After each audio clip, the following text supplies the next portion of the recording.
হয়ে যায়, শ্বাসকষ্ট শুরু হয়ে গেছে, কৃত্রিমভাবে অক্সিজেন লাগানো হয়েছে। বান্দা খেয়াল করে দেখো ডাক্তারকে প্রতিদিন এর জন্য কি পরিমাণ হাদিয়া দিতে হয়, টাকা দিতে হয়। আমার হায়াতের জিন্দেগিতে বান্দা তোমাকে হায়াত দিয়েছি 50 বছর, 70 বছর, 80 বছর। এই লম্বা হায়াতে আমার দেওয়া অক্সিজেন তুমি ব্যবহার করেছো। আমি আল্লাহ কোনোদিন তোমার কাছে বিল চাই নাই। চাইছে? কোনোদিন বিল চাই নাই। এ বান্দা এত সুন্দর চোখ তোমাকে দিলাম, আমার সামনে কিছু লাইট দেখা যায়, লাইটের নির্দিষ্ট একটা কালার রয়েছে, সব সাদা। আল্লাহ বলেন এমন পাওয়ারফুল, এমন বস্তু দিয়ে বান্দা তোমার চোখ বানাইলাম। আলাম নাজআল লাহু আইনাইন, এত সুন্দর বস্তু দিয়ে তোমার চোখটা বানাইলাম বান্দা। এই চোখ দিয়ে তুমি যা দেখো শুধুই সাদা দেখো না। আমরা ছোটবেলায় কিছু প্লাস্টিকের চশমা কিনতাম, ঈদের দিন বাজারে যাইতাম, কিছু সদায় উঠত, কিছু প্লাস্টিকের ঘড়ি। আপনারা পান নাই? প্লাস্টিকের চশমা, চশমার গ্লাস লাল হলে চোখে দেওয়ার পরে দুনিয়াটা সব লাল দেখা যায়। চশমার গ্লাস হলুদ হলে চোখে দেওয়ার পরে দুনিয়ার সব হলুদ দেখা যায়। চশমার গ্লাস সবুজ হলে দুনিয়াটা সব সবুজ দেখা যায়। আল্লাহ বলেন এমন চোখ দিলাম, দুনিয়াতে হাজার নিয়ামতের দিকে তাকাও, সাদাকে সাদা দেখো। সাদাকে বান্দা কোনোদিন কালো দেখো না, কালোকে কালো দেখো, সবুজকে সবুজ দেখো, লালকে লাল দেখো। আমি আল্লাহ যেই চোখের মধ্যে হাজার রং দেখার মতো পাওয়ার দিলাম, ওই মালিকের শুকরিয়া কেন আদায় করো না? আজান দিলে ওই মালিকের কদমে কেন সেজদা করো না? দুনিয়ার মালিক সামান্য একটু অর্থ দিয়েছে, কোন রকম দিনটা পার হয়, এই কারণে তার এত গোলামি করো, এত প্রশংসা করো।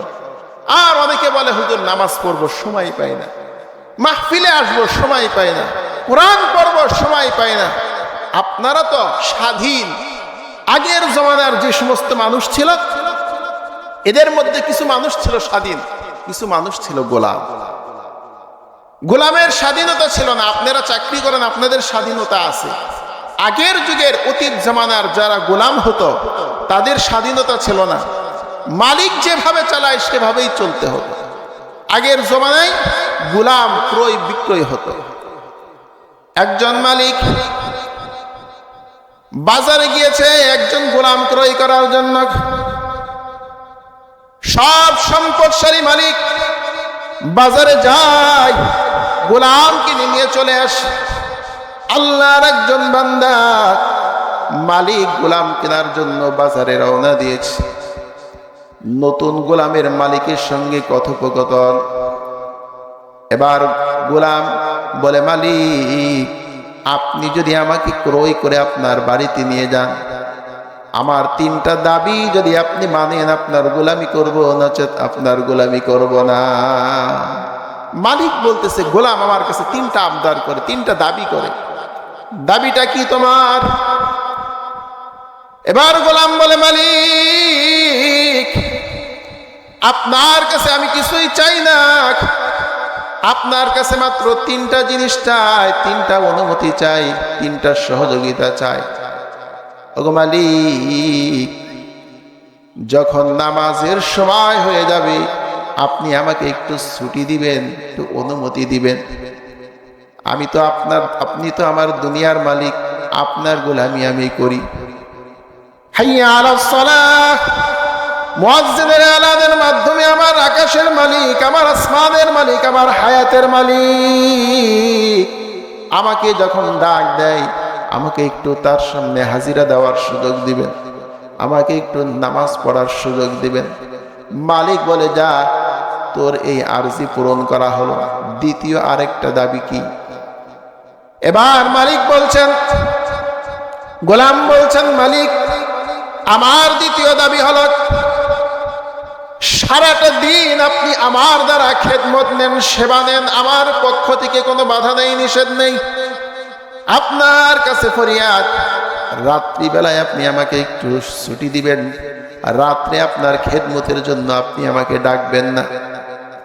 মালিক বলে, গোলাম যা তোর এই দাবিটাও মেনে নিলাম। তৃতীয় দাবি কি তোর? গোলাম বলে, মালিক আপনি তো রাজমহলের মধ্যে বসবাস করেন, রাত্রি যাপন করেন, আমি রাজমহল চাই না, আমাকে বাগানের মধ্যে একটা ছোট্ট কুঠিরে বানায় দিবেন, একটা রুম বানায় দিবেন, ঘর বানায় দিবেন, যে ঘরে একমাত্র শুধু আমিই থাকবো, এই ঘরে আর দ্বিতীয় কেউ থাকবে না। মালিক এই তিনটা দাবি গোলামের মেনে নিয়েছে। এবার নতুন মালিকের বাড়িতে আসছে। আল্লাহর বান্দা সারাটা দিন মালিকের গোলামি করে, আজান দিলে নামাজে চলে যায়। আল্লাহর বান্দা মসজিদে নামাজ আদায় করে আবার ঘরে এসে দুনিয়ার মালিকের কাজ শুরু করে দেয়।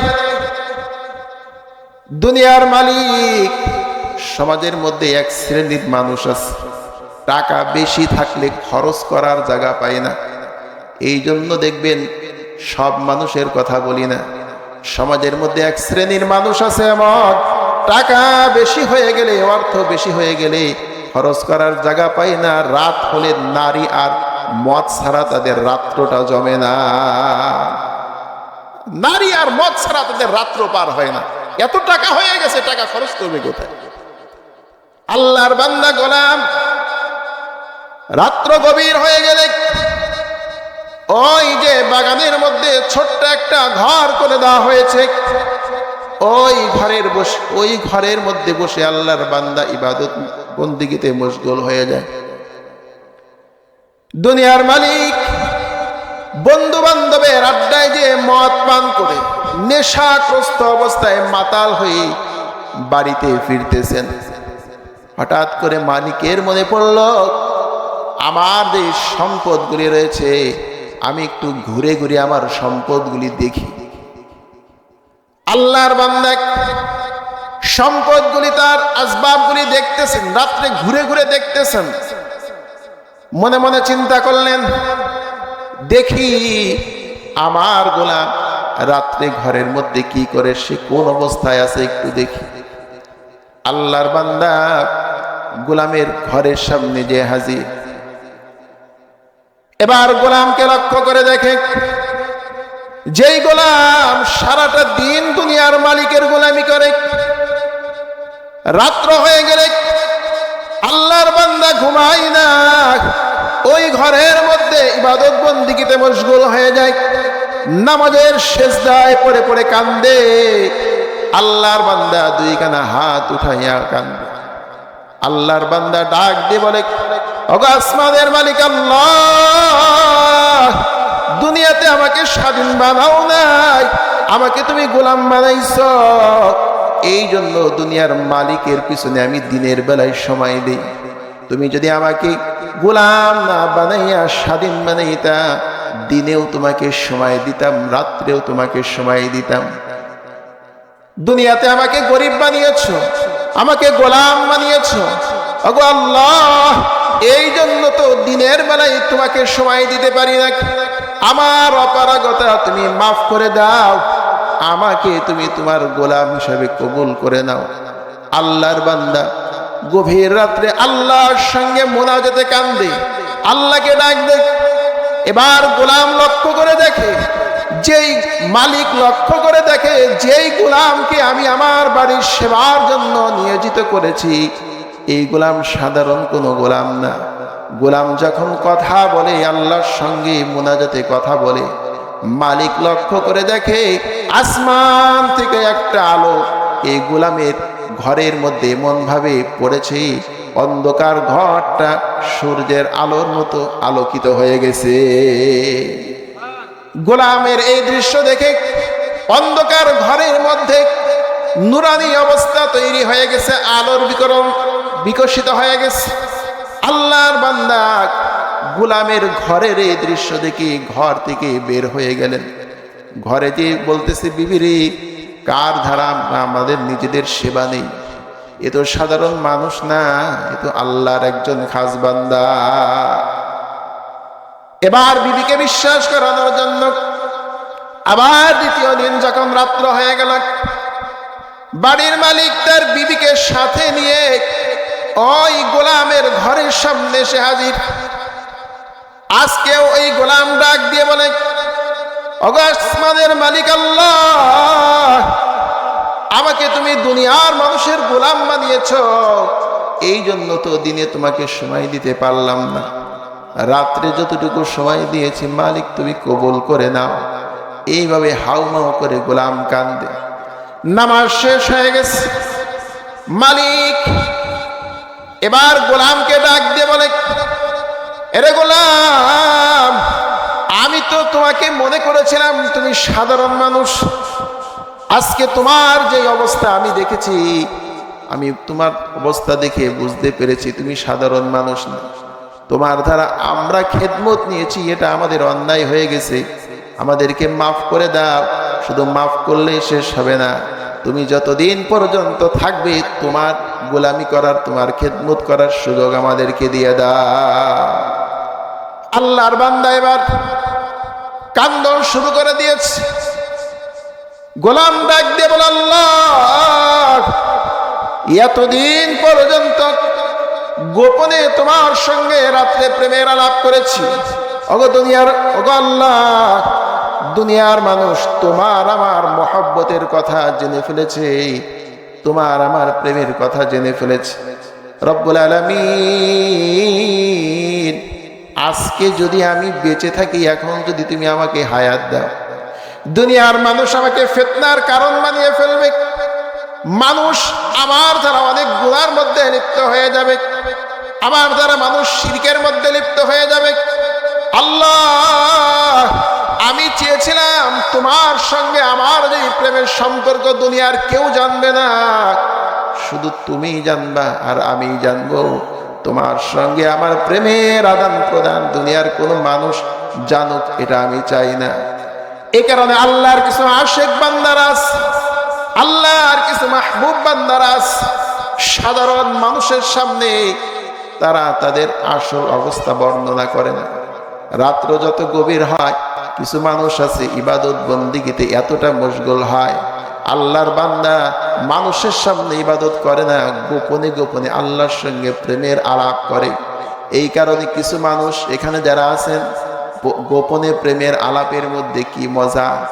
গভীর রাত্র হয়ে গেছে, রাত্র 2:30-3টার সময় ওঠেন, ঠান্ডা পানি দিয়ে ওযু করে 2 রাকাত নামাজ আদায় করে বসে বসে আল্লাহর তাসবিহ পাঠ করেন, সুবহানাল্লাহ সুবহানাল্লাহ সুবহানাল্লাহ সুবহানাল্লাহ।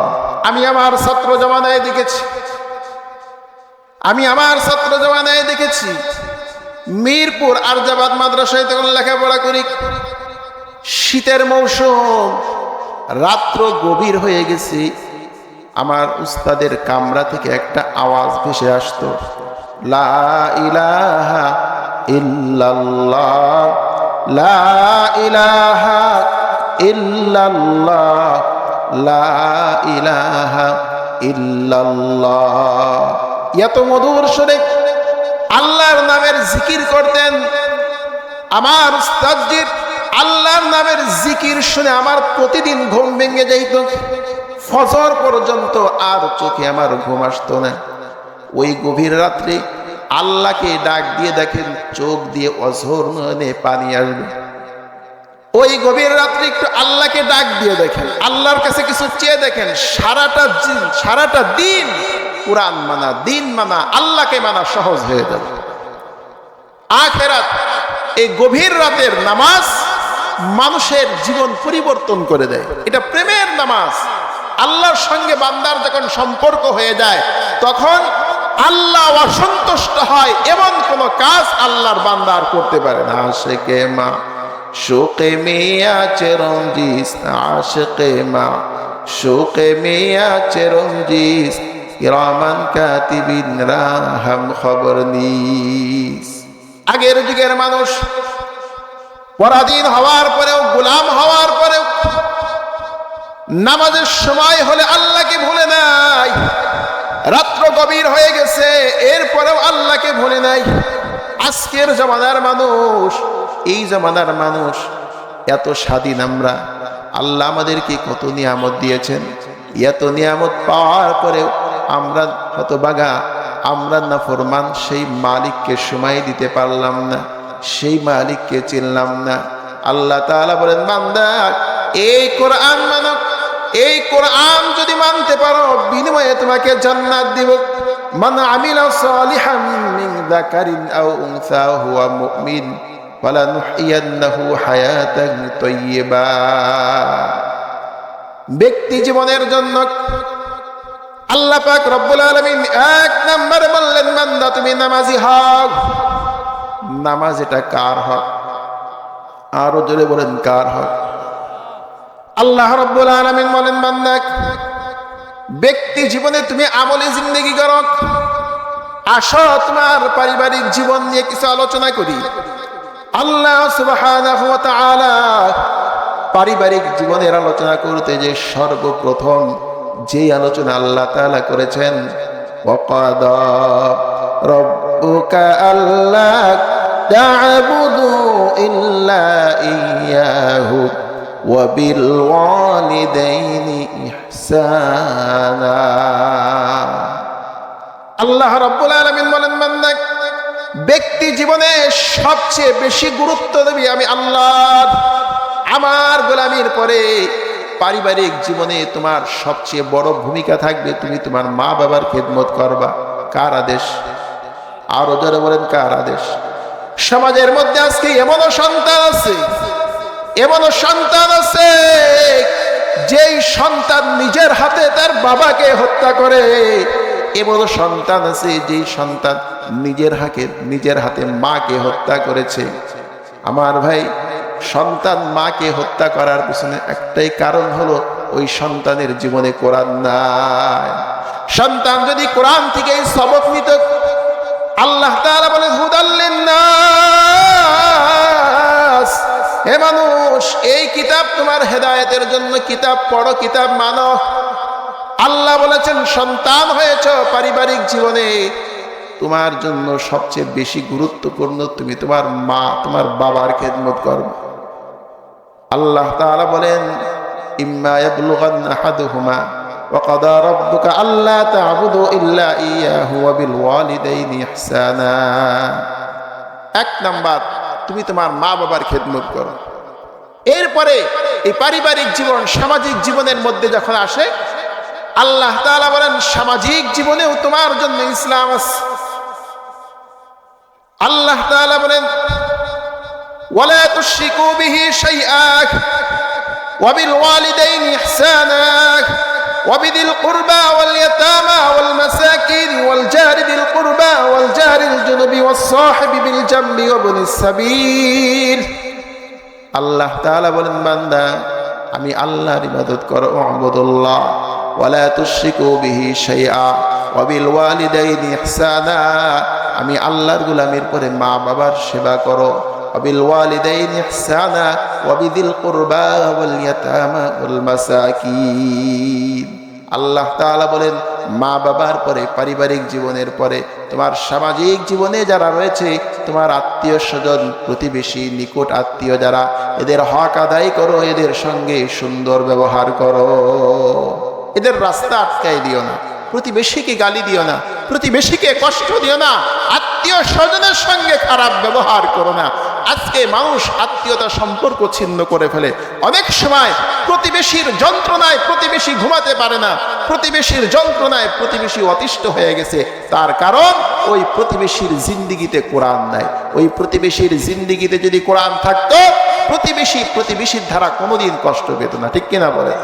সম্মানিত হাজরিন।